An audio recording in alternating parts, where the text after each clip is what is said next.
کیا کوئی نماز نہ پڑھے اور ہم اس کو مسلمان کہہ سکتے ہیں؟ کیونکہ حدیث ہے، نبی پاک صلی اللہ علیہ وسلم نے فرمایا کہ نماز ایک مسلمان اور کفر کے درمیان فرق ہے۔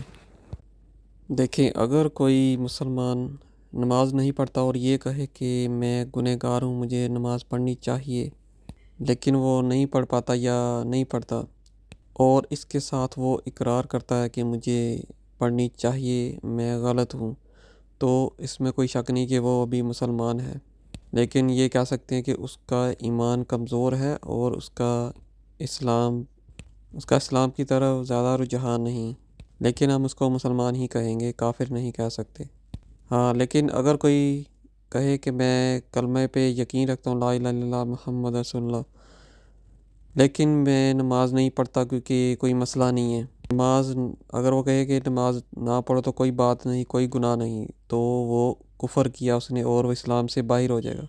کیونکہ جو شخص قرآن اور آپ سرکار صلی اللہ علیہ وسلم کی ایک بھی حدیث کا منکر ہو جائے تو وہ اسلام سے خارج ہو جاتا ہے۔ اسی طرح کوئی اگر شراب پیتا ہے اور ساتھ یہ بھی اس کے گمان ہے، لوگوں کو یا کہتا ہے یا دل میں کہتا ہے کہ یہ گناہ ہے، مجھ سے گناہ ہو گیا، یا میں گناہ کر رہا ہوں تو اللہ تعالیٰ سے معافی مانگوں گا، میں غلط ہوں، تو وہ مسلمان ہی رہے گا۔ لیکن اگر وہ کہتا ہے کہ شراب پینا جائز ہے اسلام میں، تو وہ کافر ہو جائے گا اور اسلام سے خارج ہو جائے گا، کیونکہ اس نے اللہ تعالیٰ کے احکام کا انکار کیا۔ تو قرآن میں کسی بھی ایک بات کا اگر انکار کیا جائے تو وہ اسلام سے خارج ہو جاتا ہے۔